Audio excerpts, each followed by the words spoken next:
right, YouTube. Once again, it's Kennard, Vernon, Stewart here for the podcast. We're talking Auburn football. Go ahead and like the video, comment, and subscribe to Vernon Speak Sports Auburn. And as always, it's great to be an Auburn Tiger, War Eagle. Man, less than a week away, Auburn takes on the Kentucky Wildcats. And this is kind of an intriguing matchup because, you know, Kentucky, although when you look at the historical aspect of this particular series, Auburn pretty much dominates this series, winning well over 20 games compared to 6 with Kentucky. They tied once. The last matchup in 2015, Auburn actually won that game 30-27. And when you look at the SEC, these teams play cyclically every 4 or 5 years because of the way that the SEC is set up.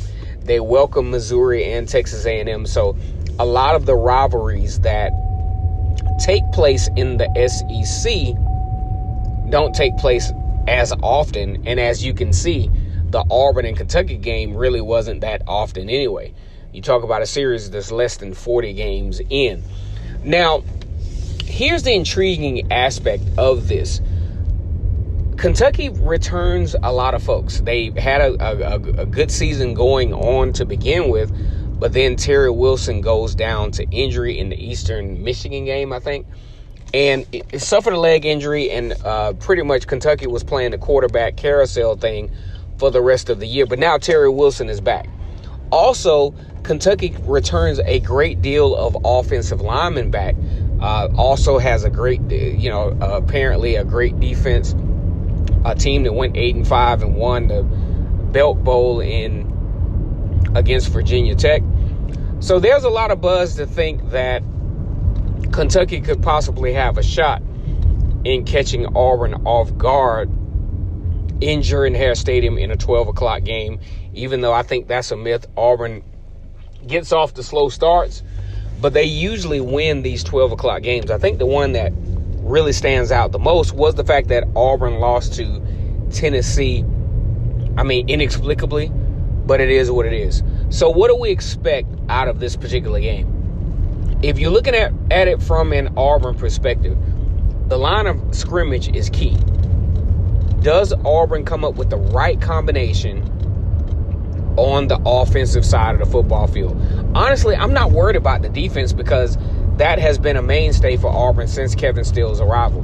But can Auburn come up with the right combination of offensive linemen to give Auburn some continuity on the offensive side of the football field, which they haven't had in the last few years? You got to get a running game going. You got to get Bo Nix active in the intermediate passing game. I like the hurry up, no huddle with Bo Nix because that's where he seems to be the most effective. Now, the prediction show is going to come up. I got a lot of stuff going on, man. I got a lot of guests that are going to be on this week talking about Auburn and Kentucky. This is a huge week. We've gone through this whole pandemic thing to where we really are excited about this particular football game just for the sake of having football back in action. Auburn has done, when you talk about from an advantage standpoint, Auburn has recruited better.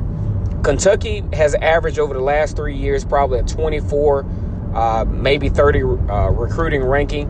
Auburn is in the upwards of the top 11 in the past few recruiting classes. So according to 24/7 and some of the other media sources, Auburn actually has more talent and probably should win this football game, but we're going to talk about it a little bit more in detail.